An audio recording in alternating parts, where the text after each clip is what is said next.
Hello, CTM scholars. Mrs. Shane coming to you today from my kitchen, and I will be reading chapters 7 through 12 of Maniac Magee. Before I start reading chapters 7 through 12, I want to review some of the vocabulary that will come up in this chapter. The first word is blemish. Blemish is a mark or flaw.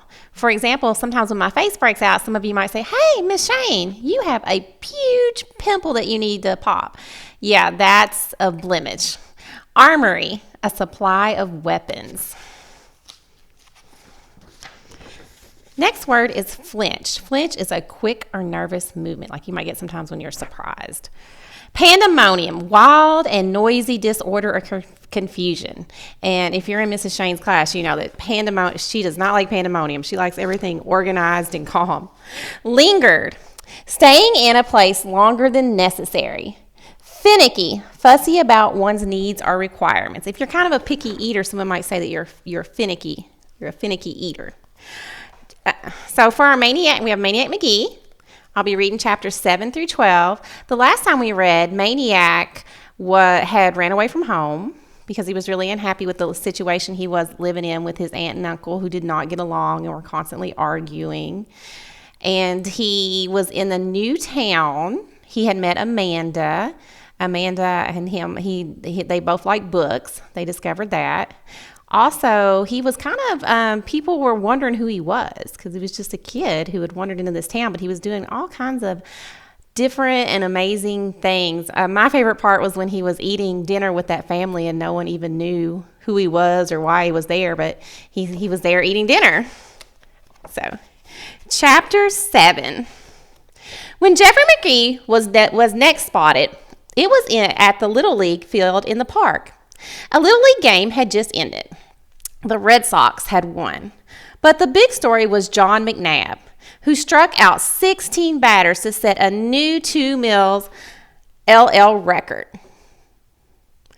McNabb was a giant. He stood 5 feet and 8 and said to weigh over 170 pounds. He had to bring his birth certificate into the league director to prove he was only 12, and still most people didn't believe it. The point is, the rest of the league was no match for McNabb. It wouldn't have been so bad if he'd been a right fielder, but he was a pitcher, and there was only one pitch he threw, a fastball. Most of the batters never saw it. They just heard it whizzing past their noses. You could see their knees shaking from the stands. One poor kid stood there long enough to hear strike one go past, then threw up all over home plate. It was still pretty light out because when there are a lot of strikeouts, a game goes fast. And McNabb was still on the mound, even though the official game was over. He figured he'd made baseball history, and he wanted to stretch it out as long as he could. There were still about 10 players around. Red Soxers and Green Soxers. And McNabb was making them march up to the plate and take their swings. There was no catcher. The ball just zoomed to the backstop. When a kid struck out, he went back to the end of the line. McNabb was loving it. After each whiff, he laughed and bellowed the strikeout total. 26, 27, 28. He was like a shark. He had the bloodlust. The victims were hunched and trembling, walking the gangplank. 34, 35. And then somebody new stepped up to the plate. Just a punky-runky little kid. No Red Sox or Green Sox uniform. Kind of scraggly, with a book, which he laid down on home plate. He scratched out a footing in the batter's box, cocked the bat on his shoulder, and stared at McNabb. McNabb croaked from the mound.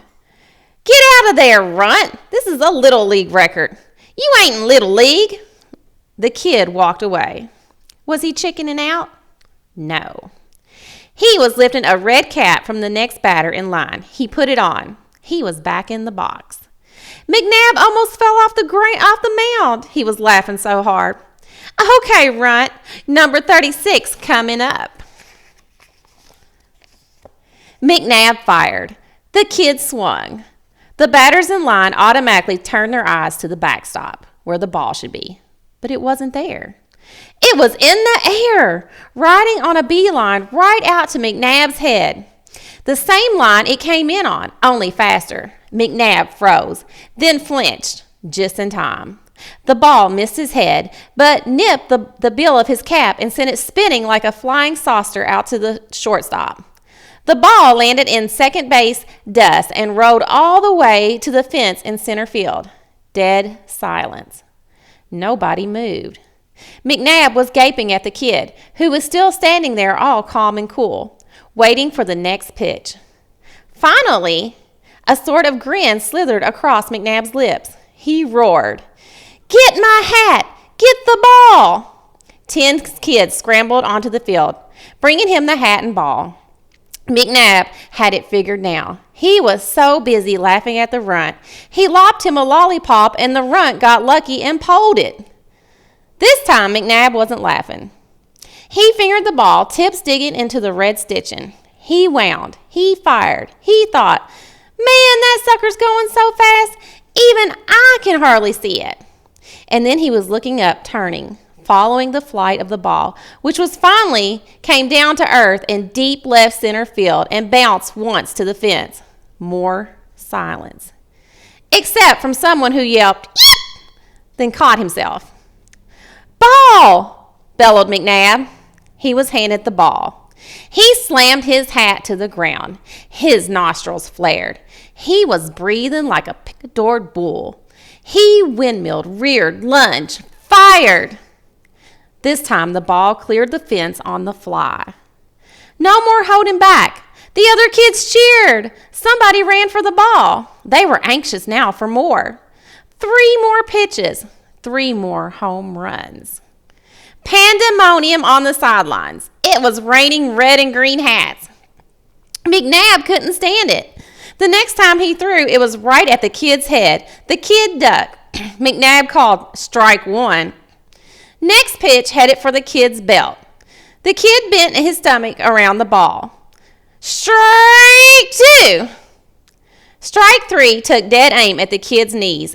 And here was the kid swooping back and at the same time swatting at the ball like a golfer teeing off. It was the craziest baseball swing you ever saw. But there was the ball smoking out to center field. "Hold it, runt," snarled McNabb. "I can't pitch right when I got a whiz." The kids on the sidelines made way as McNabb stomped off the field, past the dugout and into the woods between the field and the creek. They waited a pretty long time. But they figured, well, McNabb's whiz probably would last longer than a regular kid's. Might even make the creek rise. At last, McNabb was back to the mound, fingering the ball in his glove, a demon's gleam in his eye. He wound up, fired the ball, headed for the plate, and what's this? A leg ball? It's got legs, long legs. Pinwheeling toward the plate. It wasn't a ball at all. It was a frog. And McNabb was on the mound, crackling away, and the kid at the plate was bug-eyed. Nobody'd ever tried hitting a fast frog before. So what did the kid do? He bunted it. He bunted the frog, laid down a perfect bunt in front of the plate, third base side, and he took off for first. He was halfway to second before McNabb jolted himself into action. The kid was trying for an inside-the-park home run bunt, the rarest feat in baseball, something that had hardly ever been done with a ball and never with a frog. And to be the pitcher who let such a thing happen, well, McNabb could already feel his strikeout recording fading to a mere grain in the sandlot of history. So he lumbered off the mound after the frog, which was now hopping down the third baseline. As a matter of fact, it was so close to the line that McNabb had a brilliant idea. Just herd the frog across the line and it would be a foul ball, or frog, which is what he tried to do with his foot. But the frog, instead of taking a left turn at the shoe, jumped over it and hopped on toward third base. He was heading for the green fields of left.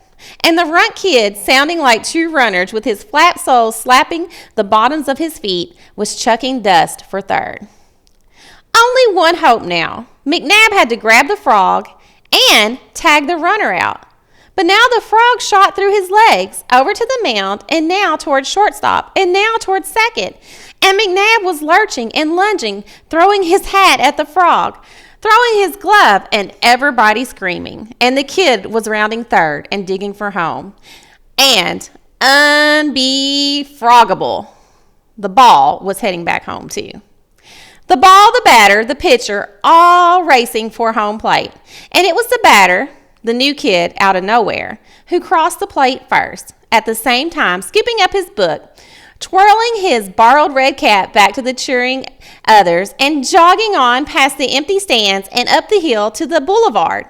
McNabb gasping, croaking after him, Don't stop till you're out of town, runt. Don't let me ever catch you." And that's how Jeffrey Magee knocked the world's first frog ball for a 4-bagger. Chapter 8. And now he came to be called Maniac. The town was buzzing. The schools were buzzing. Hallways, lunchrooms, streets, playgrounds, West End, East End. Buzzing about the new kid in town. The stranger kid, scraggly, carrying a book, flop-soled sneakers. The kid who intercepted Brian Dennehy's pass to hands down and punted it back longer than Dennehy himself ever threw it. The kid who rescued Arnold Jones from Finsterwald's backyard. The kid who tattooed Giant John McNabb's fastball for half a dozen home runs, then circled the sacks on a bunted frog. Nobody knew who said it first, but somebody must have. Kids, gotta be a maniac. And somebody else must have said, yeah, regular maniac. And somebody else, yeah. And that was it. Nobody except Amanda Beale had any other name for him. So pretty soon when they wanted to talk about the new kid, that's what they called him, Maniac. The legend had a name, but not an address, at least not an official one with numbers. What he did have was the deer shed at the Elmwood Park Zoo, which is where he slept his first few nights in town. When the deer ate, especially the carrots, apples, and day-old hamburger buns, he ate.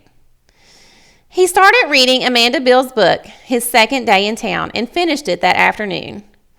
Ordinarily, he would have returned it immediately, but he was so fascinated by the story of the Children's Crusade that he kept it and read it the next day and the next. When he wasn't reading, he was wondering. When most people wonder, they walk. Maniac Magee ran around town, around the nearby town shops, always carrying the book, keeping it in perfect condition. This is what he was doing with his life, as if often seemed to do, took an unexpected turn. Chapter 9. John McNabb had never in his life met a kid he couldn't strike out until the run. Now, as he thought about it, he came to 2 conclusions. Number 1, he couldn't stand having this blemish on his record. Number 2, if you beat a kid up, it's the same as striking him out. So McNabb and his pals went looking for the kid. They called themselves the Cobras. Nobody messed with them, at least nobody in the West End. The Cobras had heard that the kid hung around the park and the tracks, and that's where they spotted him one Saturday afternoon. On the tracks by the path that ran from the Oriole Street dead end to the park. He was down by Red Hill and heading away from them, book in hand as usual. But the Cobras just stood there stunned. "I don't believe it," one Cobra said. "Must be a trick," said another. "I heard about it," said another, "but I didn't believe it." It wasn't a trick, it was true. The kid was running on the rail. McNabb scooped up a handful of track stones. He launched one. He snarled, "He's dead, let's get him." By the time Maniac looked back, they were almost on him. He wobbled once, leaped from the rail to the ground, and took off. He was at the Oriole Street dead end, but his instinct said no, not the street, too much open space. He stuck with the tracks. Coming into view above him was the house on Raco Hill, where he had eaten spaghetti. He could go there, to the whistling mother, the other kids, be safe. They wouldn't follow him in there, would they? Stones clanked off the steel rails. He darted left, skirted the dump, wove through the miniature mountain range of stone piles and into the trees, skiing on his heels down the steep bank and into the creek. Frogs flopping, no time to look for stepping rocks. Yells behind him now, war whoops, stones pelting the water, stinging his back. The other side. Through the trees and picket bushes, past the armory jeeps and out to the park boulevard, past the Italian restaurant on the corner, the bakery. Screeching tires, row houses, streets, alleys, cars, porches, windows, faces staring, faces, the town whizzing past, Maniac, a blur of faces, each face staring from its own window, each face in its own personal frame, its own house, its own address, some place to be when there was no other place to be. How lucky to be a face staring out from a window. And then, could it be? The voices behind him were growing faint. He slowed, turned, stopped. They were lined up at a street, a block back. They were still yelling and shaking their fists, but they weren't moving off the curb, and now they were laughing. Why were they laughing? The Cobras were standing at Hector Street. Hector Street was the boundary between the east and west ends, or to put it another way, between the blacks and the whites. Not that you never saw a white in the East End or a black in the West End.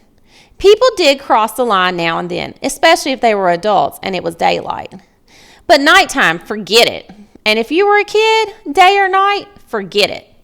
Unless you had business on the other side, such as a sports team or school. But don't just be strolling along as if you belonged there, as if you weren't afraid, as if you didn't even notice you were a different color from everybody around you. The Cobras were laughing because they figured the dumb, scraggly runt would get out of the East End in about as good shape as a bare big toe in a convention of snapping turtles.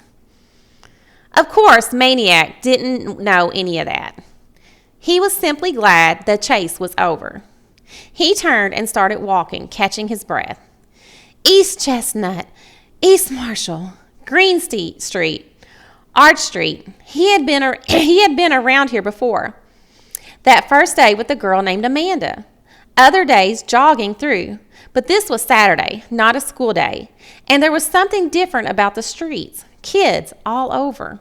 One of them jumped down from a front step and planted himself right in front of Maniac. Maniac had to jerk to a stop to keep from plowing into the kid.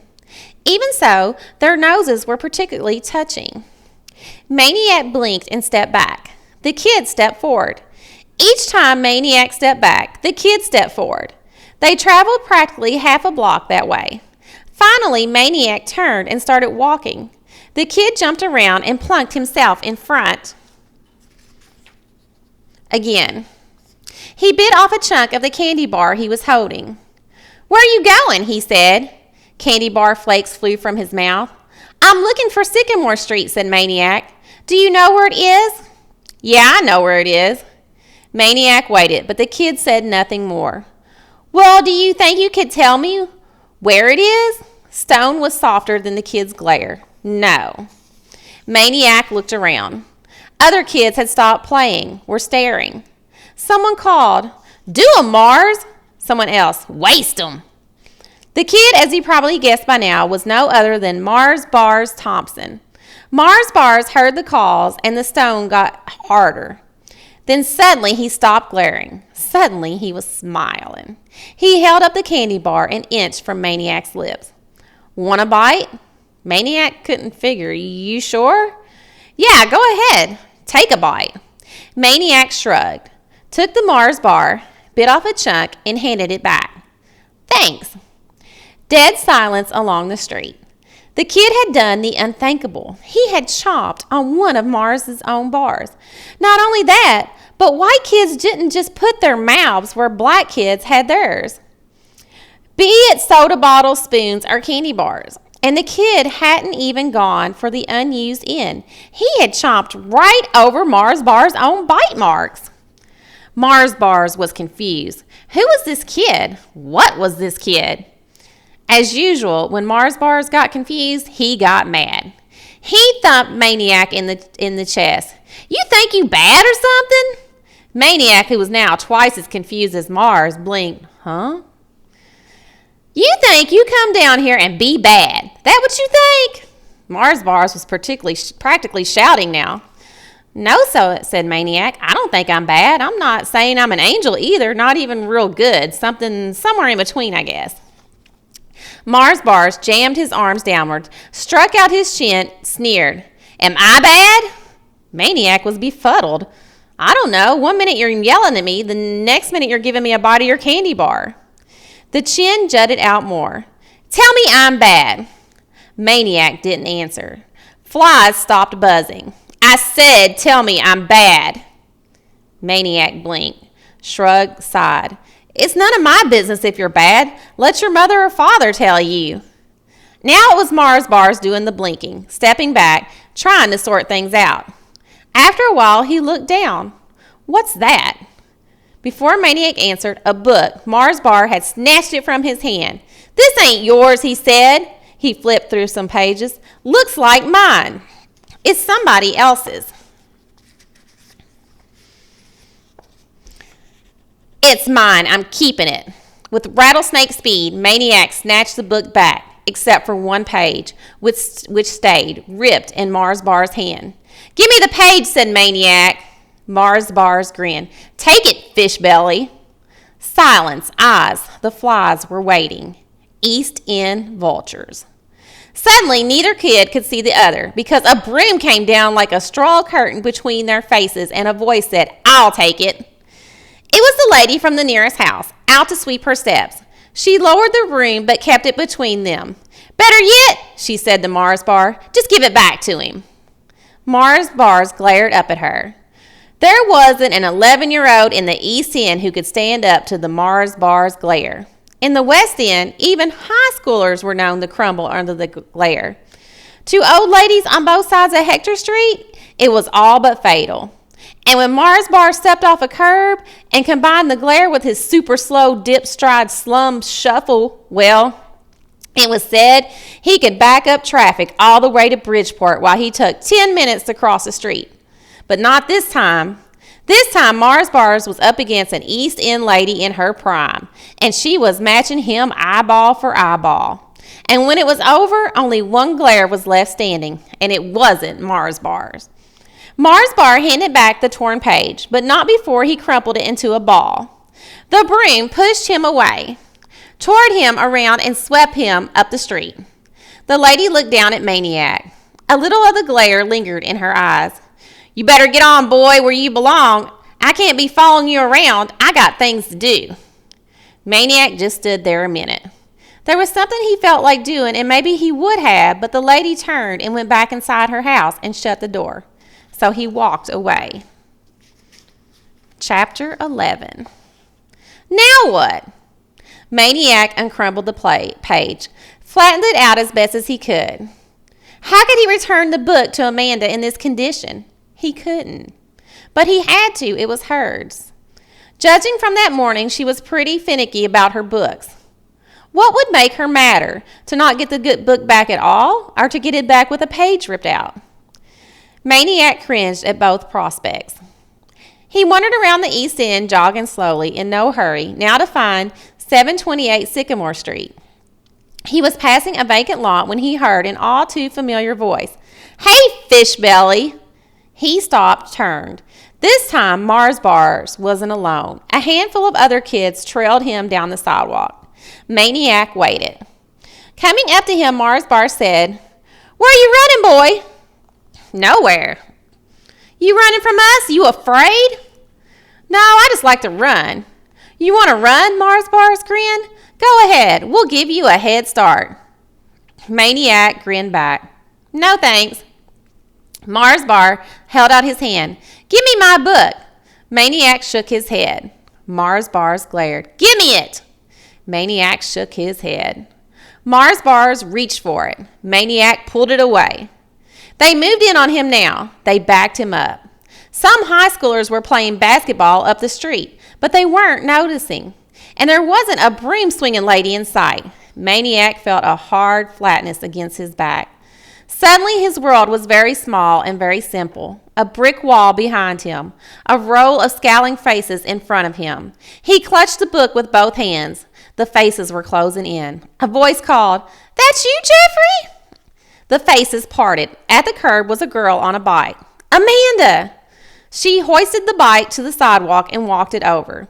She looked at the book at the torn page. "Who ripped my book?" Mars Bar pointed at Maniac. "He did." Amanda knew better. "You ripped my book." Mars Bar's eyes went big as headlights. "I did not." "You did. You lie." "I didn't." "You did." She let the bike fall to Maniac. She grabbed the book and started kicking Mars Bar in the beloved sneakers.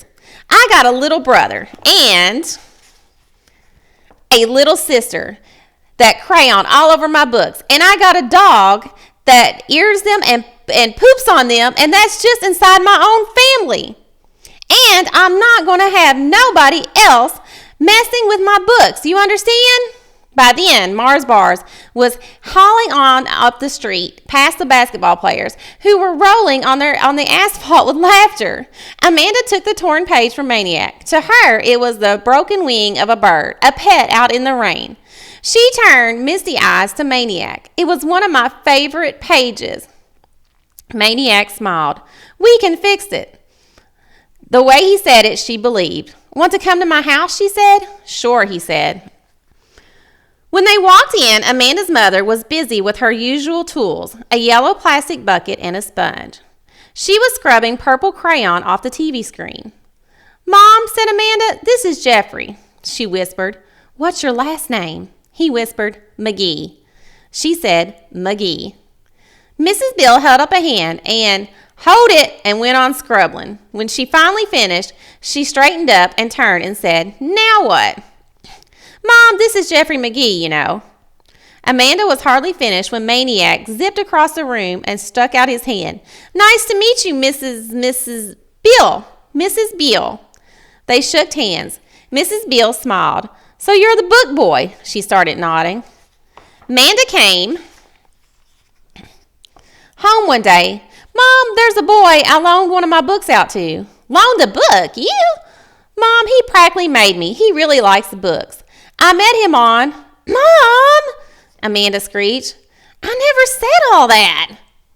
Mrs. Bill nodded solemnly. "No, of course you didn't," and gave Maniac a huge wink, which made Amanda screech louder until something crashed in the kitchen.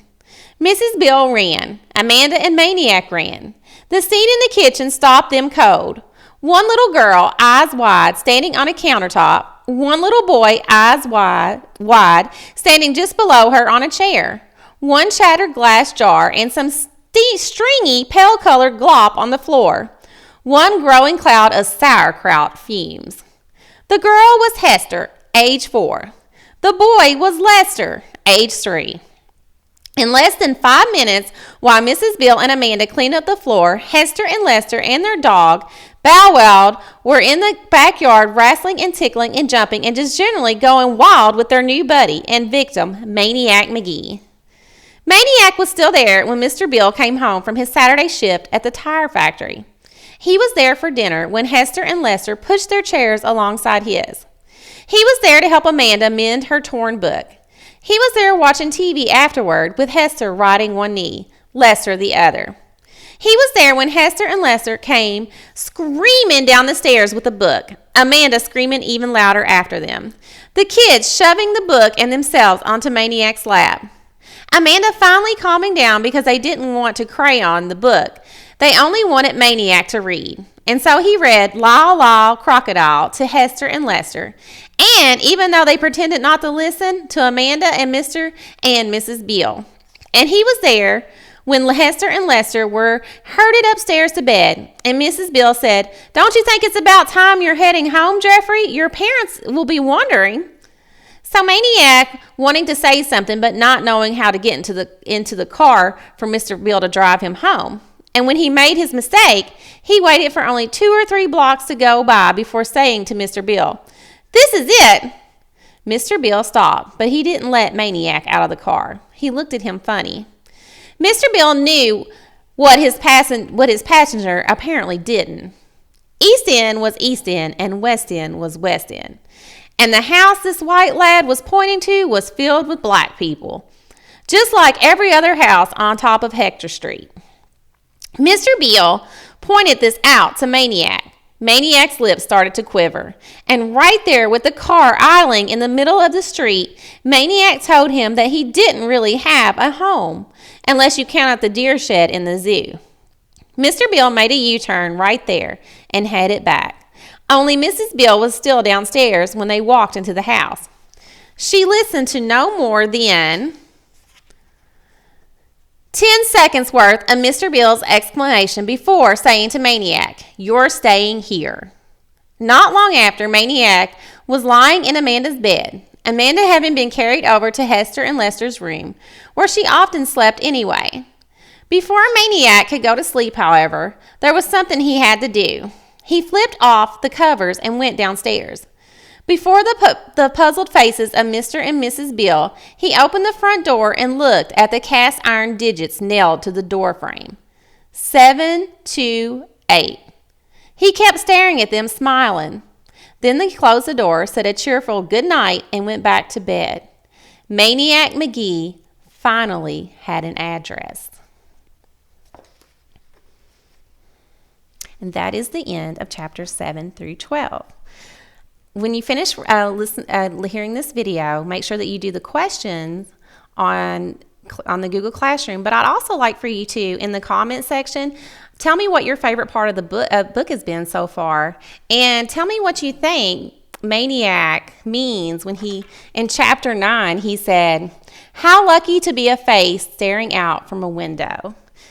And also in the comment section, let me know what you think he means by that quote.